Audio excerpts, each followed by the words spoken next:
A ver. No, hoy leí una crónica, creo que en Miradas al Sur, donde dicen que los guantes tienen factura de una juguetería. Sí. Para que cuando vaya a la justicia se den cuenta que era una ironía. Entiendo la discusión. La entiendo porque mi primera mirada hubiera sido igual que la de Cerruti y la de Cavito. Pero voy a dar una segunda mirada. A ver si es posible. Me voy a desafiar. En realidad no nos hubiéramos enterado de la reunión si no hubiera llevado los guantes y los cascos. Porque lo único que transmitió el canal opositor y todos los medios opositores es los cascos y los guantes. Sí. Por lo cual la reunión pacífica, aunque se hubiera disuelto, no hubiera tenido ninguna gravitación de prensa, por lo cual ahí la información hubiera sido ocultar la información. Por lo cual lo que hizo este conventillero de Moreno, para usar un término popular, es conventillar la reunión para que todos estén atentos que ahí está ocurriendo algo. La verdad que parecía, creo que en eso es útil. Parecía una cosa de Capusotto, decíamos, hace un rato repartiendo guantes y... Me gustó eso de juguetería, porque si vos te tomás la atribución de que compras en la juguetería, estás sabiendo que estás haciendo una ironía sobre eso. Yo quería agregar una cosita. Es un debate interesante y creo que hay argumentos de un lado y del otro, pero hay un dato fundamental. Todos los empresarios dicen que Moreno es incorruptible. Y esto me parece el dato diferente. Los secretarios de Comercio Interior en la Argentina generalmente recibían a los supermercados y llevaban el carrito lleno. Esto me parece un dato muy significativo. Pero me parece que hay que volver, sin desconocer este tema, al eje principal, y que es evidentemente Lidia Papaleo. Yo creo que estamos en el umbral de algo que va a suceder y que es muy angustioso pensar que esta mujer, un dato les cuento que se sabe muy poco, ella firmó lo que se le va a entregar a la presidenta el 24 de agosto en la Casa de Gobierno, lo firmó, y yo sé que se emocionó muchísimo al firmarlo, pero ¿saben por qué? Porque ella sabe que esta es la antesala de un juicio oral y público, donde ella va a ser un testigo principal. Y en realidad uno siempre se pregunta cosas y dice, bueno, ¿y esta mujer estará exagerando en función de obtener un rédito? Y yo les digo una cosa, yo repasé lo que uno mismo ha vivido y lo que han vivido tantísimos otros cuando llega la hora de declarar en un juicio y nadie miente.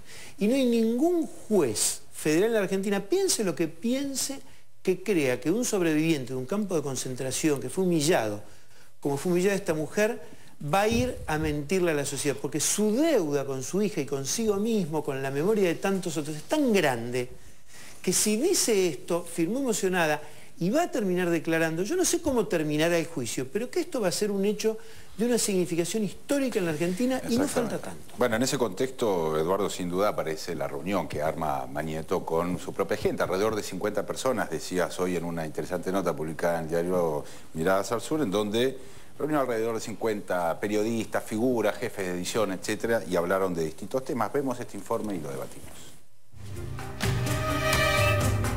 Mañeto reunió a la tropa. Miradas al Sur. Mañeto habló 4 horas ante su plana mayor. En 2008, Chiche Helblum contó una anécdota en el programa de Luis Majul. Carlos Menem le había confiado pormenores de una entrevista con Héctor Mañeto. A criterio del riojano, los pedidos del CEO de Clarín eran excesivos.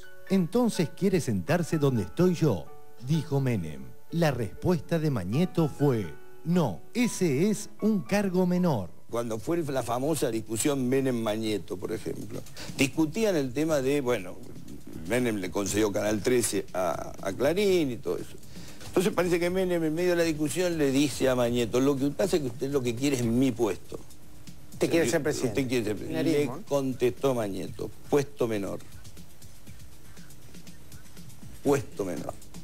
Helblum fue uno de los invitados a la reunión del martes pasado en el edificio que Clarín tiene en la calle Piedras al 1800, donde estuvieron la plana mayor del grupo, gerentes y editores.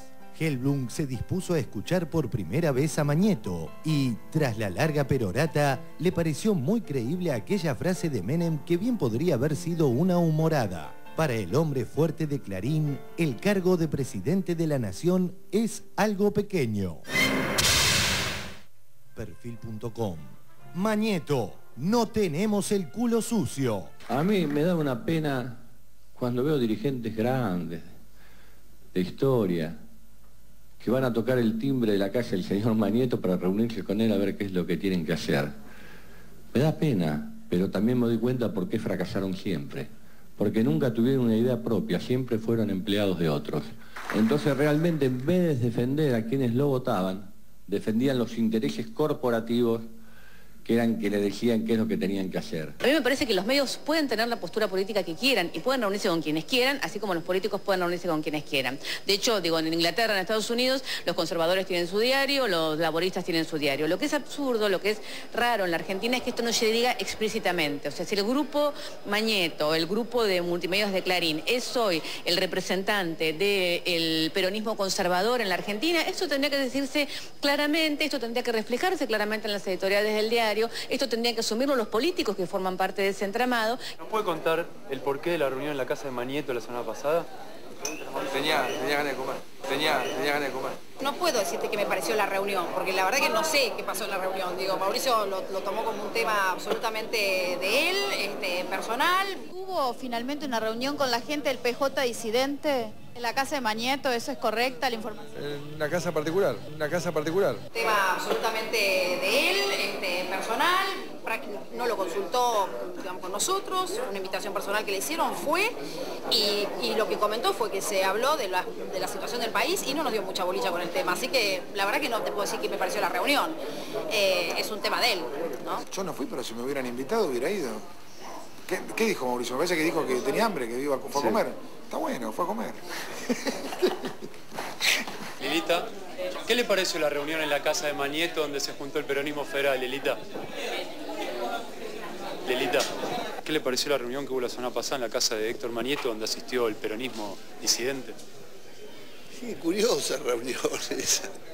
Convoca a Clarín y van todos los partidos políticos, me parece sospechoso. Bueno, ahí queda clarísimo cuáles son los espacios.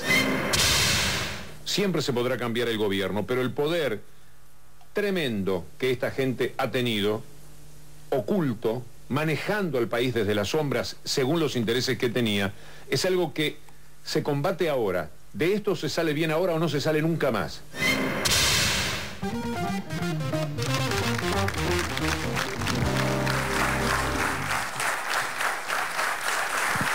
Bueno, ya se conoce de alguna manera un poco el contenido, inclusive hoy publicaste algo en ese sentido, Eduardo, de lo que se habló en esa reunión, de todas las cosas que se hablaron y de las cosas que supiste. ¿Qué es lo que más te impactó, lo que te parece más relevante? Bueno, me parece que es la primera vez que Magneto se expone él como un líder frente a un grupo, cuando lo hacía a través de muy pocas personas. Les entregó una especie de cartilla. Esta cartilla, un librito con un video, va a ser redistribuido a otras personas, es decir, que inician una campaña corporativa. Que, vale la pena decirlo, lo hicieron acompañado de una serie de encuestas internas que eran muy direccionadas y atemorizaron muchísimo a la gente que trabaja dentro del Grupo Clarín. A mí me parece que ha sucedido una cosa muy interesante en la Argentina, que es que cuando se votó la Ley de Servicios de Comunicación Audiovisual, para la dirigencia política era la primera vez que tenía que hablar en serio de Clarín. No era mandar al jefe de prensa a arreglar con Clarín y después decir lo que conviniera. Lo que está pasando ahora es que en el ambiente, no es en toda la sociedad, pero en el ambiente de quienes trabajamos en los medios de comunicación, quienes trabajamos en la cultura, tenemos que tomar también parte de esto. Es muy claro, hasta hace un tiempo cualquier artista sabía que salir en el suplemento de espectáculos le daba taquilla.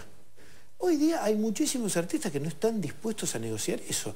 Y me parece que muchísimos periodistas no están dispuestos a negociar esta cosa de decir, tengo que llevarle el pan a mis hijos. Bueno, me parece un debate cultural extraordinario que hay que darlo sabiendo que eso de por sí no es políticas inclusivas, pero sin eso es difícil avanzar en políticas inclusivas. A ver, Gaby. Sí, a mí me parece interesantísimo que es como que Magneto salió del closet, ¿no? Finalmente, esta persona que estaba, porque digo, hasta cuando se hacían las medallas que daba Clarín y qué sé yo, la señora de Noble aparecía y entregaba las medallas, y Magneto era una persona que algunos sabíamos que existía, pero ahora la gente sabe que existe, mucho más los que estamos en la política y en el periodismo, pero la gente en general sabe que existe. Después también lo veo como con una cantidad de actitudes de alguien que evidentemente se siente acorralado, digamos, ¿no? Me parece parece que son esas actitudes me acuerdo cuando en el fin de la dictadura de Pinochet decían no hay nada peor que cuando la fiera agoniza, digamos, ¿no? Cuando lo brava que se pone. Bueno, yo a Mañeto lo veo últimamente con una cantidad de actitudes realmente de montar un aparato político, corporativo político ya a esta altura, que incluye al peronismo opositor, al peronismo federal, que incluye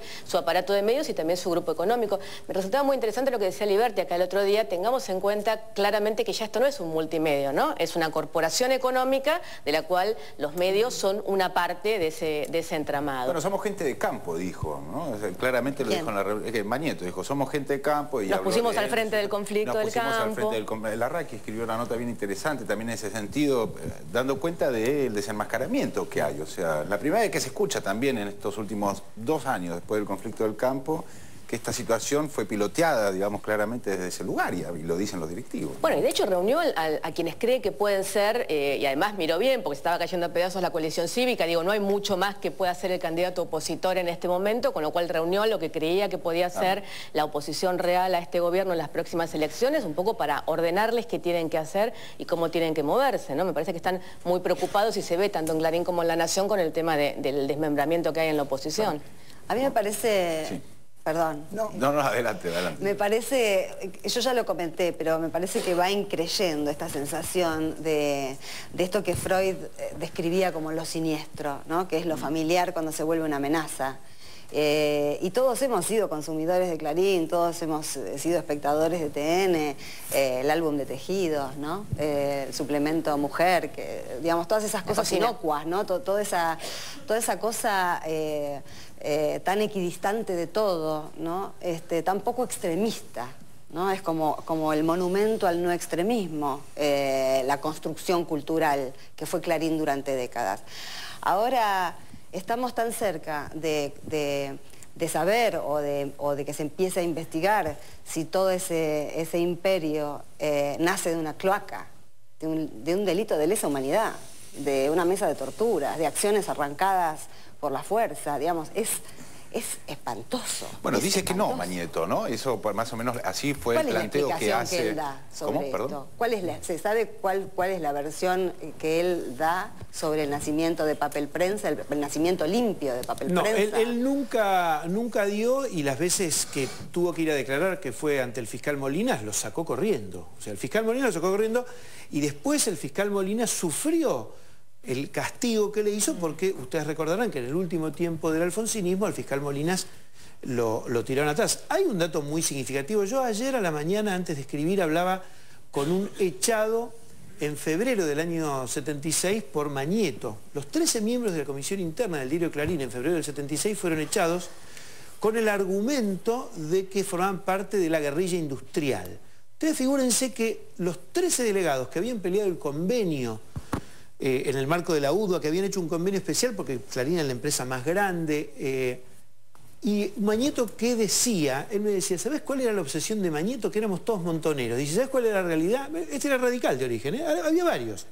No es el Chino Martínez Embonén, que también es radical, con el que hablé, es otro. Y me decía, y la realidad es que no había ningún montonero, había uno solo que había sido de la JTP, pero la obsesión del tipo era que eran montoneros. Te estoy hablando de febrero del año 76. Ya era gerente general del diario Clarín. Imagínate, poco tiempo después le dice a esta mujer que había quedado viuda, la vida suya y la de su hija están en peligro. Bueno, me parece que la explicación que él pueda dar el día que tenga que ir a hablar ante un tribunal oral va a ser imprescindible para los argentinos.